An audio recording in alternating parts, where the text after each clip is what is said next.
بسم اللہ الرحمن الرحیم۔ السلام علیکم ناظرین، میں ہوں ناصر رنجن اور آپ دیکھ رہے ہیں یونٹی نیوز۔ ناظرین، غزہ میں اسرائیلی جارحیت دوسرے ہفتے میں داخل ہو چکا ہے اور مسلسل ہر روز غزہ کی پٹی پر اسرائیلی جارحیت اور وحشیانہ کارروائی جاری ہے۔ غزہ کی تازہ ترین صورتحال سے ہم آپ کو اپڈیٹ کریں گے۔ اس کے علاوہ غزہ میں اب طاقت کا توازن تبدیل ہو چکا ہے، اس حوالے سے بھی ہم آپ کو بتائیں گے۔ اب اسرائیل کو فاتح قرار دینے کی سازش ہو رہی ہے۔ اس سازش کے پیچھے کون سے عناصر کار فرما ہیں اور یہ سازش کیا ہو رہی ہے، یہ تمام تر تفصیلات ہم باقاعدہ ثبوت کے ساتھ ہم آپ کے سامنے پیش کریں گے۔ اور فلسطین کی تنظیموں نے 5 فلسطین کی مزاحمتی تنظیموں نے ایران کے سپریم لیڈر آیت اللہ خامنائی کے نام خط لکھا ہے، وہ بھی ہم آپ کے سامنے رکھیں گے کہ انہوں نے کیا کہا ہے اس خط میں، یہ بھی ہم آپ کو بتائیں گے۔ اس کے علاوہ ترک صدر طیب رجب اردگان اور حزب اللہ کی جانب سے بھی اہم بیانات سامنے آئے ہیں، وہ بھی ہم آپ کو آپ کے سامنے پیش کریں گے۔ تو سب سے پہلے ہم آپ کو غزہ کی تازہ ترین اپڈیٹس دے دیں کہ غزہ میں آج منگل کے روز بھی صبح سے ہی اسرائیل کی جانب سے وحشتناک کارروائی کا سلسلہ جاری ہے۔ اسرائیل نے درجن بھر بمباری کر دی ہے غزہ کی پٹی پر، اور اب تک کی اطلاعات کے مطابق غزہ میں 250 کے قریب شہادتیں ہوئی ہیں، جس میں 61 کے قریب بچے اور 34 خواتین شامل ہیں۔ اس کے علاوہ 1500 سے زائد فلسطینی زخمی ہو چکے ہیں، اور اسرائیلی میڈیا کے مطابق، جو کہ آپ جانتے ہیں وہ اپنے نقصانات کے 10ویں حصے کو بھی صحیح سے نشر نہیں کرتا، ان کے مطابق اسرائیل کے اب تک 10 افراد مارے جا چکے ہیں اور 300 سے زائد افراد زخمی ہوئے ہیں حقیقت میں۔ اور اگر ہم دیکھا جائے تو اسرائیل میں نقصانات اس سے کئی دگنا زیادہ ہے۔ اب ہم آتے ہیں حماس اسرائیل جنگ میں۔ اب طاقت کا توازن تبدیل ہو چکا ہے۔ اسرائیل کے تمام تر نقشے، ان کے تمام تر اندازے غلط ثابت ہو چکے ہیں۔ اسرائیل کے ذہنوں میں ابھی تک وہی غلیل والے حماس اور مزاحمتی تحریک کا تصور تھا، لیکن اب ڈرون اور میزائل کے جدید ترین ٹیکنالوجی سے حملہ کر کر حماس نے یہ ثابت کر دیا ہے کہ اب خطے میں طاقت کا توازن تبدیل ہو چکا ہے، اور اب اسرائیل بھی اس کو تسلیم کر رہے ہیں، بلکہ عالم دنیا نے دیکھ لیا ہے کہ اسرائیل کی ذلت آمیز شکست اور مقاومتی تحریکوں کی استقامت نے دنیا کو بتا دیا کہ اب طاقت کا توازن تبدیل ہو چکا ہے، اور اسرائیل نے جو اپنی بناوٹی اور کھوکھلی جو اس نے اپنی ایک پہچان بنائی ہوئی تھی خطے میں، اپنی طاقت کا، اپنے دفاعی نظام کا، ان سب کے پرخچے اڑا کے رکھ دیے ہیں حماس اور فلسطینی مزاحمتی تحریک نے۔ اور دوسری اہم بات اس کی نشاندہی، اس وقت جو مذاکرات بیک ڈور چینلز کے ذریعے مذاکرات کا سلسلہ جاری ہے مقامات فلسطین اور اسرائیل کے درمیان، جس میں مصر آگے ہیں سب سے، تو اس پہ ہم آپ کو بتائیں کہ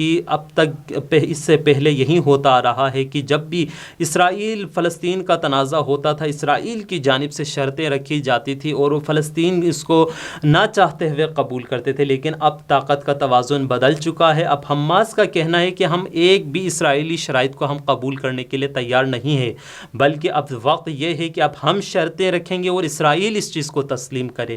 اسی وجہ سے ابھی تک کی جو ان کے جنگ بندی کی جو مذاکرات ہے وہ اب تک ناکام ہوئے ہیں، چونکہ اب حماس اپنی طاقت کے ساتھ مذاکرات کرنا چاہتے ہیں، جو کہ اسرائیل اور امریکہ اور دیگر عالمی قوتوں سے یہ برداشت نہیں ہو رہی۔ اس کے علاوہ ایک اور اہم سازش، انتہائی گھناؤنی سازش ہو رہی ہے اس وقت، اس میں کچھ اسلامی ممالک بھی اسرائیل کے ساتھ ہیں۔ اس حوالے سے اہم خبر سامنے آئی ہے، وہ یہ ہے کہ اب جنگ بندی کے ذریعے اسرائیل کو فاتح قرار دینے کی کوشش کی جا رہی ہے، اور اسرائیل کو فاتح قرار دینے کے لیے حماس کو کیا پیشکش اور کہاں سے پیشکش ہوئی ہے، یہ ہم آپ کو بتائیں۔ عرب ذرائع کے مطابق جنگ بندی سے متعلق تجویز میں کہا گیا ہے کہ صہیونی حکومت کی جانب سے آخری حملے کیے جائیں گے، یعنی شدید طریقے سے اسرائیل کی جانب سے بمباری ہوگی، غزہ کی پٹی پر وحشیانہ کارروائی ہوگی، اس کے بعد فلسطینی استقامتی محاذ کی جانب سے کوئی جوابی کارروائی نہیں ہونی چاہیے، یہ تجویز پیش کی گئی ہے۔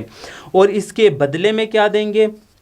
اس کے بدلے میں اگر استقامتی محاذ اس شرط کو، اس تجویز کو قبول کرتی ہے تو ایک خلیج فارس کے ایک ساحلی عرب ملک جو کہ ممکنہ طور پر UAE متحدہ عرب امارات ہے، ان کی جانب سے خطیر رقم اور معاشی پیکج کا اعلان اور آفر کی گئی ہے۔ ناظرین یہ دیکھیں، یہ ایک انتہائی گھناؤنی سازش ہے۔ قبلِ اول مسجد الاقصی، فلسطین کی مقامتی تحریک اور فلسطینی شہداء کے پیٹھ پہ چھری گھونپا گیا ہے۔ یہ اس عرب اسٹیٹ نے اس کا نام تو ابھی ظاہر نہیں کیا ہے، لیکن تمام تر جو نشانیاں بتائی جا رہی ہے یہ UAE کی جانب ہے کہ انہوں نے یہ پیشکش کی ہے تاکہ اسرائیل کا امیج باقی رہے، اسرائیل کو فاتح قرار دیا جا سکے۔ لہٰذا لیکن مقاومتی محاذ کی جانب سے، حماس کی جانب سے اس پیشکش کو ٹھکرا دیا گیا ہے۔ حماس نے واضح اور دو ٹوک الفاظ میں کہا ہے کہ ایسی کوئی پیشکش ہمیں قبول نہیں ہے، ہم خود فاتح ہیں اور ہم اپنی شرطیں رکھیں گے جو اسرائیل کو قبول کرنی ہوگی۔ اس کے علاوہ حالیہ جو فلسطین کی جو صورتحال ہے، اس پر فلسطین کی 5 مقاومتی جو تنظیمیں ہیں انہوں نے الگ الگ خطوط لکھے ہیں ایران کے سپریم لیڈر آیت اللہ خامنائی کے نام۔ فلسطین کی 5 تنظیموں نے آیت اللہ خامنائی کے نام علیحدہ خطوط میں فلسطینی مسلمانوں کی عملی حمایت کرنے پر شکریہ ادا کیا ہے ایران کا، اور ایران کے اب تک کی موقف کی تعریف کی ہے اور ان سے مزید مدد اور موقف جاری رکھنے کی بھی اپیل کی ہے۔ یاد رہے اس سے پہلے آج یوم القدس کے موقع پر ایران کے سپریم لیڈر آیت اللہ خامنائی نے کہا تھا کہ فلسطین میں طاقت کا توازن آج فلسطینیوں اور دنیا اسلام کے حق میں ہے۔ اسرائیل کا زوال بہت قریب پہنچ چکا ہے اور مسئلہ فلسطین کا راہ حل فلسطینیوں کی استقامت کے ہی ذریعے ممکن ہے۔ یہ آخری یوم القدس میں آیت اللہ خامنائی کا یہ خطاب تھا، فلسطینی عوام کے نام عربی خطاب کیا تھا انہوں نے، اور اس کے بعد مسلسل حماس اور آیت اللہ خامنائی کے درمیان خطوط کا سلسلہ جاری تھا، اور یہ حالیہ تازہ ترین خطوط ہے جو 5 مقاومتی تنظیموں کی جانب سے آیت اللہ خامنائی کے نام لکھی گئی ہے۔ اس کے علاوہ اہم خبر ترکی اور حزب اللہ کی جانب سے ہے۔ ترکی کے صدر طیب رجب اردگان نے پوپ فرانسس سے بات کرتے ہوئے اس بات پر زور دیا ہے کہ اسرائیل پر عالمی پابندی عائد کی جائے۔ اسرائیل کی جو جنگی جرائم ہے جس میں نہتے عوام، مظلوم عوام اور بچوں اور خواتین کا جو قتل عام ہو رہا ہے، اس پر طیب رجب اردگان نے زور دیا ہے کہ وہ اسرائیل پر عالمی پابندی عائد کرے اور اسے دہشت گرد ملک قرار دیا جائے۔ اس کے علاوہ حزب اللہ کی جانب سے بھی انتہائی اہم بیان آیا ہے۔ حزب اللہ کے جو رہنما ہے سید سیف الدین، انہوں نے ایک اہم بیان جاری کیا ہے۔ ان کا کہنا ہے کہ حزب اللہ looking for the day on which it joined Palestinian resistance fight against Israeli enemy on all fronts of Palestine۔ Syed Saifuddin جو کہ اسرائیل کے حزب اللہ کے ایک انتہائی اہم شخصیت ہے، ان کا یہ ایک اہم بیان ہے، اور اسی کے ذیل میں ہم آپ کو یہ بھی بتائیں کہ اسرائیلی ملٹری جو ان کے افراد ہیں ان کا بھی یہ کہنا ہے، ملٹری ادارے کی جانب سے بھی یہ کہنا ہے کہ اب غزہ کے علاوہ نیا محاذ ہمیں کھل چکا ہے، اور وہ محاذ ہے لبنان بارڈر کا، یعنی حزب اللہ کی جانب سے۔ اور حالیہ حزب اللہ لبنان کی جانب سے 6 راکٹ فائر کیے جا چکے ہیں، جس کا اسرائیلی میڈیا نے بھی تصدیق کی ہے، اور اس لبنان بارڈر پر کشیدگی بھی ہوئی ہے جس میں فلسطینی شہید بھی ہوئے تھے۔ اور اس کے بعد یہ حزب اللہ اسرائیل نے بھی اب اس کو ایکسیپٹ کیا ہے کہ اب ہمارے لیے ایک نیا محاذ کھل رہا ہے، جس سے وہ کافی اور سخت پریشان ہے۔ اس کے بعد اب عراق کی جانب سے اہم خبر، عراق کی جو مقاومتی تحریکیں ہیں داعش کے خلاف جنہوں نے جنگ لڑی ہے اور فتح یاب ہوئے، ان کی جانب سے بھی بیان آیا ہے کہ ہم اپنے مظلوم فلسطینی بھائیوں کو فردی اور اسلحے ہر طرح سے ہم ان کی مدد کریں گے، اور ہم ان کی مدد کرنے کے لیے تیار ہے۔ تو بعید نہیں کہ اب جلد ہی عراق کی طرف سے بھی شاید نیا محاذ کھل جائے علاقے مقاومتی تحریک کی جانب سے۔ لہٰذا یہ فلسطین کے حوالے سے تازہ ترین اپڈیٹس تھی۔ ابھی یہ گناونی سازش بھی مقاومتی تحریک کے خلاف اور اسرائیل کو فاتح قرار دینے کے لیے ہو رہی ہے، یہ انتہائی اہم ہے۔